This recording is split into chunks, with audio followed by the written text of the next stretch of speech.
예, 근데 우리나라에서 제일 특권을 만들어내고 불공정한 데가 되게 정치권입니다. 근데 정치하는 세 분들이 저렇게 공정을 외치고 있으니 딱하군요.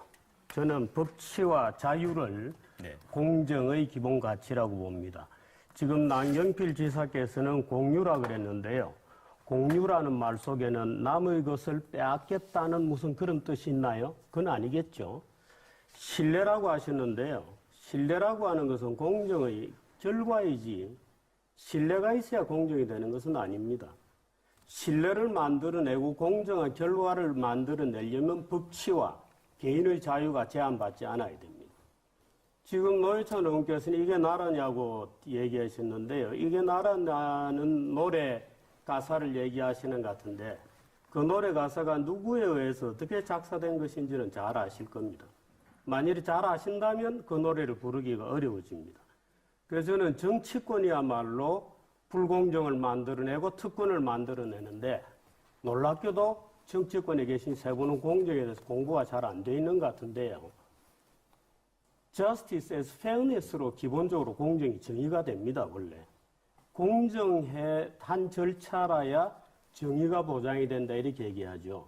근데 그 공정한 절차를 만들어내려면 정의에 대해서 여러 이론들이 있습니다. 뭐 로버트 노지 같은 자유주의자도 있고 무슨 마이클 샌델 같은 아주 좌파도 있고 또는 비교적 중간 좌파 정도로 존 롤스의 정의론 이런 책들도 있습니다만은 신뢰나 공유라는 것은 결과이지 그 공정의 조건이 아닙니다.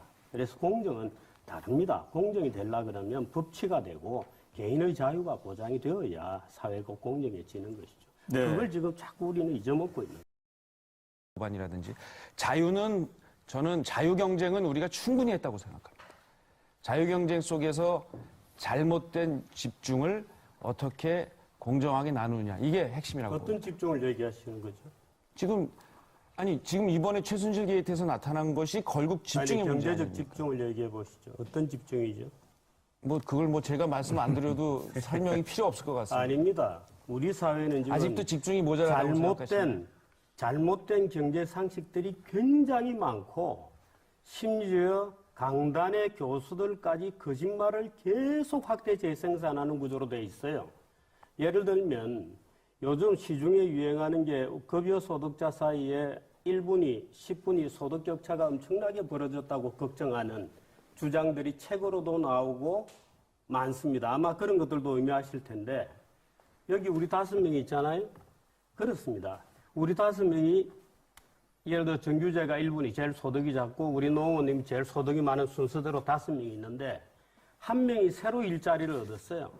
그래서 6명이 되었습니다. 이 새로 일자리 들어온 사람 당연히 급여가 낮죠. 그러면 노원님하고 이 새로 들어온 일자리의 격차는 굉장히 벌어집니다.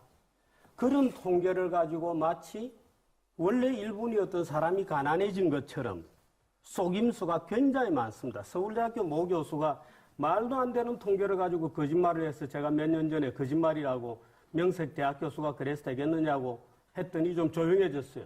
이번에는 고려대학교 모 교수가 나서가지고 말도 안 되는 주장을 펴면서 온 국민들을 마치 우리 사회가 개판인 것처럼 착각하게 만드는 거짓말 책을 쓰죠. 지금 그런 겁니다. 네.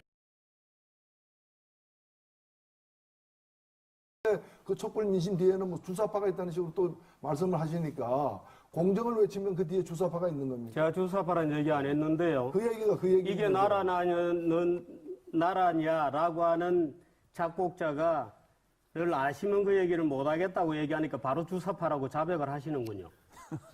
지금 얘기하신 이게 지금, 나라냐라는 구호가 먼저 나왔고 그것이 노래로 만들어진 거예요. 그거는 지금 제가 얘기하고 싶은데요. 그 얘기는 조금 두더라도 지금 말씀하신 바로 그 통계입니다.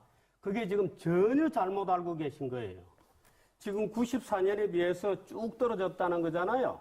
그렇게 알고 계시죠? 통계가 아니고 여론조사 결과입니다. 아닙니다. 그 통계청에서 낸 여론조사 결과가 포함된 통계청 자료거든요.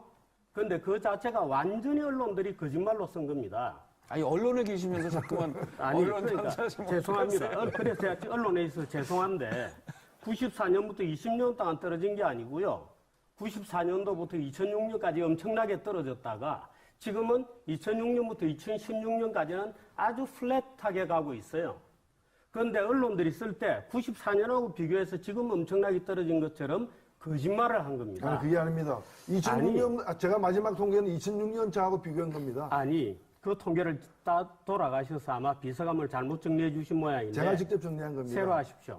거기 보면요. 이 말이 안 되잖아요. 아니, 이게. 네.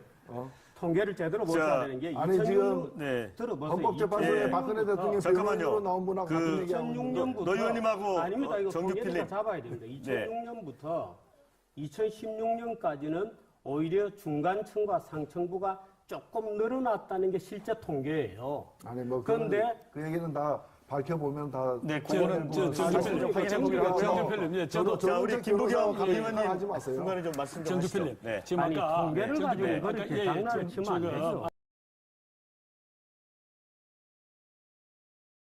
상위 10%가 소득의 48%를 가져가고 문제는 하위 50%에게 돌아가는 소득이 지금 6% 내외가 안 된다. 그다음에 자산은 상위 10%가 66%를 가지고 있고 하위 50%가 2% 정도밖에 갖고 있지 못하다. 이렇게 되면 도대체 이 격차를 메꿀 방법이 없으니 국가가 정책적으로 거기에 대해서 지속적인 노력으로 프로그램을 제시해야 된다. 뭐 그런 이야기가 있었기 때문에 저희들이 이야기하는 거고요. 김남영 교수의 연구 논문에는 앞부분이 있지만 뒷부분은 아닙니다. 잠깐만요. 이런 형태의 말하자면 부의 집중이 우리나라에 존재한다는 것은 세상이 다 알아요.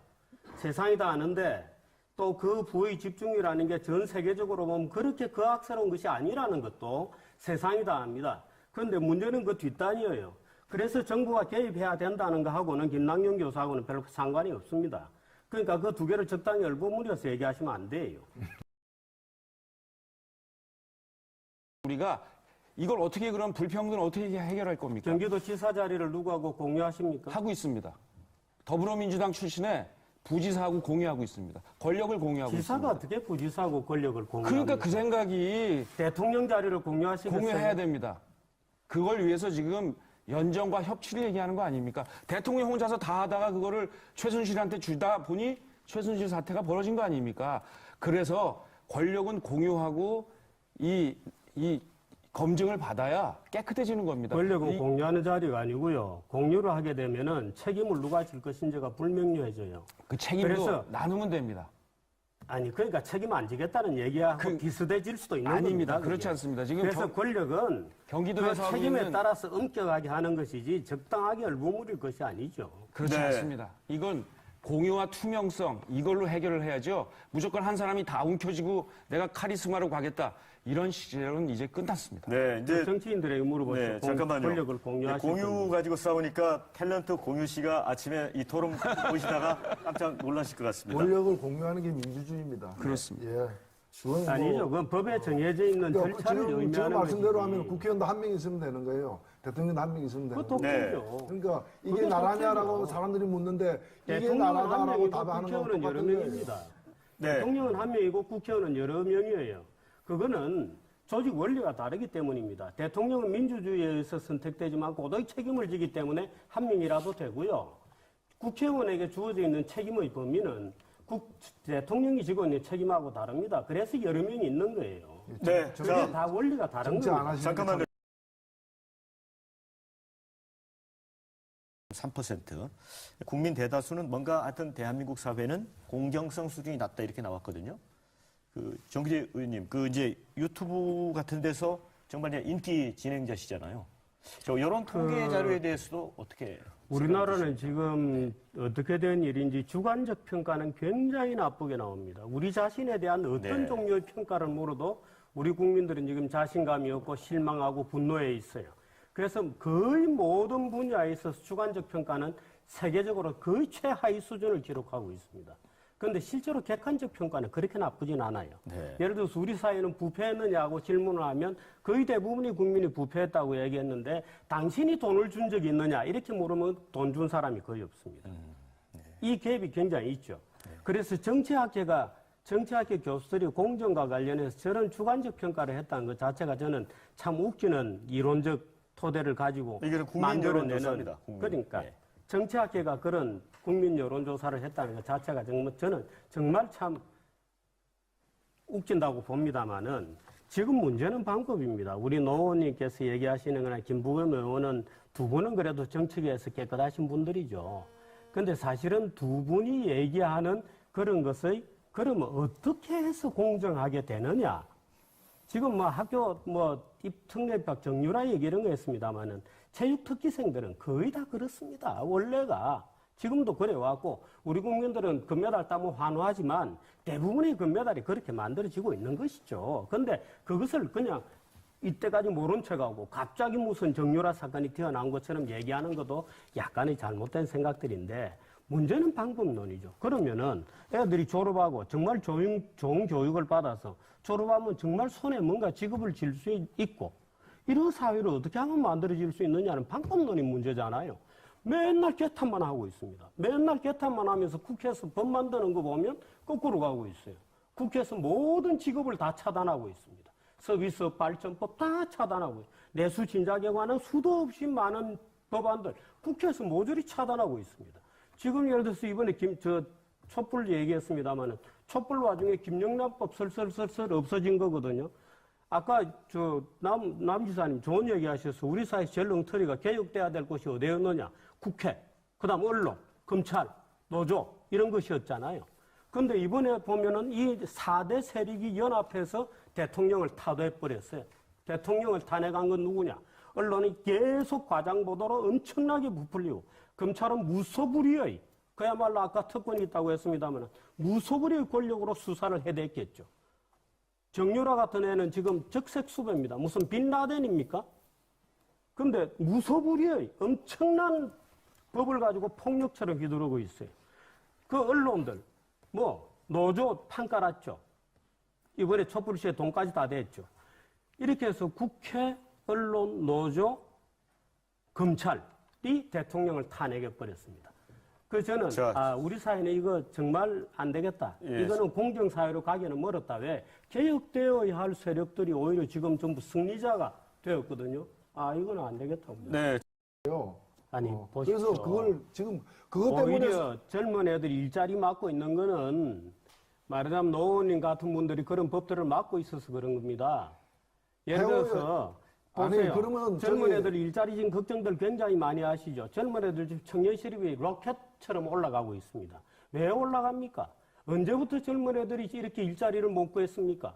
저는 예를 들어 지금 일자리 그럼 지금 직장 다니는 사람들 일자리 빼앗아야 젊은 사람들 일자리 생깁니까? 정말 분노를 느끼는데 정말 무책임하게 정년만 60세로 연장시켜 놨죠. 아무 대책도 없이 지금 젊은 애들 일자리가 있습니까? 정년 60세 연장 충격을 그대로 받고 있는 거 아니에요. 그 두 분 다 책임지셔야죠. 두 분 책임은 어디로 갔습니까? 그때 그 표결할 때 뭐 하셨어요? 아니 그 연장을 누가 연장시켰습니까? 국회에서 연장. 우리나라 생산 가능 인구가 줄어드니까 정부가 나서서 연장시킨 거 아닙니까? 아니 정부와 국회, 정부와 노동조합에서 요구해가지고 정년이 연장됐습니까? 국회 다 똑같습니다. 정부와 국회 다 네, 똑같습니다. 그렇게 사실을 왜곡하면 안 아닙니다. 되는 둘 거고요. 중에 하나죠. 원래 정년 연장하고 60세로 그래서 지금 임금 피크제를 하기로 했던 거를 임금 피크제는 빼고 정년 연장만 통과시켰지 않습니까? 아니 그렇게 결론이 뭡니까? 정경유착 하자는 겁니까? 정경유착 강화하자는 겁니까? 아니 무슨 지금 정경유착이 정경유착 때문에 온 국민들이 저 난리인데 정경유착을 없애는 방법을 지금 얘기하고 있는데 지금 이번에도 봤지만은 정경유착이라는 게 그냥 이루어지는 게 아닙니다. 재벌들이 돈을 대고 그 대가로다가 그런 특혜와 특권을 갖다가 받는 거 아닙니까? 그걸 없애야죠. 그리고 정정당당하게 세금을 내라 이겁니다. 돈을 벌었으면 우리나라 왜 자꾸 뒷돈을 내냐 이거예요. 우리나라 법인들은 전 세계에서 거의 최상위권으로 법인세를 많이 내고 있고요. 그건 거짓말하는 건 다 드러났고요. 어떤 거짓말이에요? 지금 법인세 실효세율이 16%밖에 안 됩니다. 법인세 최저한세율이 17이죠. 그리고 삼성그룹 같은 경우에는 법인세로 낸 돈의 약 3분의 1을 갖다가 국고로 다른 여러 명목으로 보조를 받고 있어요. 실제 세금 얼마 내고 있습니까? 우리나라 실효세율 16%라니까 저는 참 안심합니다. 그래도 통계를 보셨구나. 17 최저한세율보다 작습니다. 그런데 그 차액은 어디서 오느냐? 뒷돈을 빼돌려서 안 낸 거냐, 특혜를 받아서 안 낸 거냐 아닙니다. 해외 납부세 얘기입니다. 그래서 차이들이 나는 거죠. 경제성장률보다 노동임금이, 노동소득이 경제성장률보다 못 따라가는 이유도 그런 거고 해외 납부세액들이 많아서 그런 것이지 뒷돈 빼서 그런 게 아닙니다. 적당하게 오르는 사실과 사실 아닌 것을 얼굴 무려가 정직필님. 시기를 하면 좀 안 됩니다. 부탁을 예를 들어서 드리겠습니다. 우리가 재벌에 대해서 규탄을 하거나 분석을 할 때도 사실인 것과 자기의 의견은 구분을 해야 됩니다. 이 두 가지를 적당히 섞어서 네. 얘기를 자. 하시면 안 돼요. 네. 그래서 예를 들어서 마치 세금을 안 내고 딴짓 한다. 우리나라 예를 들어서 지금 뭐 평창올림픽만 해도 보십시다. 평창올림픽이 제대로 될지 안 될지 모르지만 평창올림픽 그거 누가 한 겁니까? 재벌 돈 뜯어가지고 간 거예요. 재벌 돈 뜯은 겁니다. 네. 프로 스포츠들 전부 어떻게 합니까? 재벌 돈 뜯어가지고 네. 강제로 합니다. 정주필님. 네. 보는 겁니다. 지금 저 세월호 얘기를 하시고 노원께서는 아직도 배지를 달고 계신데요. 그 국회의원이 배지를 달고 계시면 세월호 가족들이 집으로 돌아가려고 해도 못 돌아갑니다. 그러니까 사회적 슬픔이라는 것은 어떤 사회가 성숙되느냐 안 되느냐는 것은 그 사회가 슬픔이나 비극을 어떻게 처리하느냐 하는 것이거든요. 그런데 세월호 같은 그런 어처구니 없는 사건이 생기지 않도록 만들려고 하는 연안해운에 관한 여러 가지 검사에 관한 법은 부결되었었습니다. 우리 국회가 부결시켰습니다. 그때 노 의원님께서 부결하는데 어떻게 하셨는지는 몰라도 그래서 그런 문제가 그렇게 간단하게 누구 한 사람 책임지기고 할 그런 것은 아니잖아요. 잘 아시다시피. 예를 들어서 김대중 대통령은 연평해전 났을 때 일본에 축구 보러 가셨거든요. 그렇다고 탄핵되지 않았습니다. 이제 그런 여러 가지 복잡한 정치적인 문제는 논외로 하고 지금 우리 남지사 케이스 얘기하신 예를 들어서 가장 중요한 것은 젊은 애들에게 일자리를 주고 이 사회가 역동적으로 돌아가는 겁니다. 그런데 지난 몇 년 동안 우리나라 국회와 우리 정부가 해온 거 보세요. 게임 산업 완전히 바보 만들었죠. 단통법 만들어서 통신회사들에게만 엄청난 돈을 갖다 앵겨주고 다 국회가 한 겁니다. 서비스 발전법 다 틀어막았죠. 물론 다 이유가 있습니다. 이유 없이 그렇게 한 건 아니에요. 유통혁신 다 틀어막았습니다. 골목상권 보호라는 이름으로. 모든 형태의 기업 투자하는 거 다 틀어막았습니다. 경기도 지사 계시지만 경기도는 수도권 규제 때문에 말도 못하는 피해를 입고 있습니다. 다 틀어막은 게 어디냐? 일자리를 다 틀어막고 있는 게 우리나라 국회인 겁니다. 이 사회는 역동적으로 돌아가지 않습니다, 지금. 네. 역동적으로 돌아가야 무슨 저소득층이 돈 벌 기회도 있고 제대로 돌아갈 거 아니에요. 네. 모든 개혁법은 다 국회에서 다 틀어막았습니다. 네. 어떻게 생각하십니까? 어떤 리더십이 필요한지 이상한 정확하게. 토론을 제가 해서 죄송합니다만은 우리나라는 전 세계에서 상속세가 가장 높습니다. 아시죠? 우리 국회는 정말 법을 좋아하시는 분들이어서 뭐 징벌해라, 뭐 세금을 더 때리라는 거 굉장히 좋아해요. 우리나라 상속세가 대기업의 경우에는 50%입니다. 상속세가 50%고 대기업의 경영권이 있는 주식이 되면 30%의 서택스가 붙어서 65%입니다. 세계에서 상속세가 가장 높고 이 상속세를 내고 나면 회사는 고스란히 뺏기게 됩니다. 국가에 헌납하는 거예요. 65%를 떼가지고 국가에 내야 되기 때문에 국가에 헌납하는 거죠. 그래서 굉장히 독특한 상속세를 유지하고 있다. 말하자면 말도 안 되는. 네. 복지주의자들이 좋아하는 스웨덴 같은 데는 상속세 제로입니다. 덴마크도 제로고 제로인 나라가 굉장히 많습니다. 정규필님. 그래서 생기는 문제가 많고 그런 리더십에 문제는 나중에 대해서, 한번 저 토론을 하도록 하고요. 사실 토론거리를 리더십 자꾸 관련해서. 네. 검증되지 않는 얘기를 자꾸 네. 하시니까 제가 할 수 새로운 리더십 관련해서 좀 리더십에 대해서 짤막하게. 얘기 네. 드리면 투표함에서 국부가 나오지 않는다는 사실을 솔직하게 얘기하는 대통령이라야 됩니다. 네. 학생이 성적이 좋아지려면 열심히 공부해야 되듯이 국민들이 잘 살려면 열심히 땀 흘려 일을 하고 열심히 땀 흘려 일할 수 있는 기회를 충분히 만들어 줄 수 있는 역동적인 사회를 만들겠다고 하는 대통령이 나와야 됩니다. 지금 모든 정치 지도자들이 보면 전부 나눠줄게, 복지 줄게, 일 안 해도 먹고 살 수 있는 것처럼 거짓말하거든요. 일 안 해도 국부가 나오는 방법은 없습니다. 문제는 일을 하고 그 일할 수 있는 기회를 정말 다이나믹하게 많이 만들어내고 지금 수없이 많은 규제로 지금 문을 다 닫아놓고 있는 거 좀 걷어내고 그럴 수 있는 리더십이 저는 정말 필요하다. 국민들에게 진실을 좀 얘기하는 사람이 있어야 되겠다. 전부 거짓말만 자기가 할 수 없는 걸 전부 하겠다고 얘기해요. 어떻게 자기가 합니까? 네. 국부가 투표하면서 국부가 나옵니까? 아니죠. 국민들이 땅과 노력을 할 수 있도록 격려해주고 그런 기회를 많이 만들어줄 수 있는 리더십이 지금 필요하지. 네. 지금 남 지사께서는 협의, 공유 이런 말은 물론 하도 안 되니까 그렇게 얘기하시겠습니다만은 자, 여러 사람이 간다고 되는 거예요.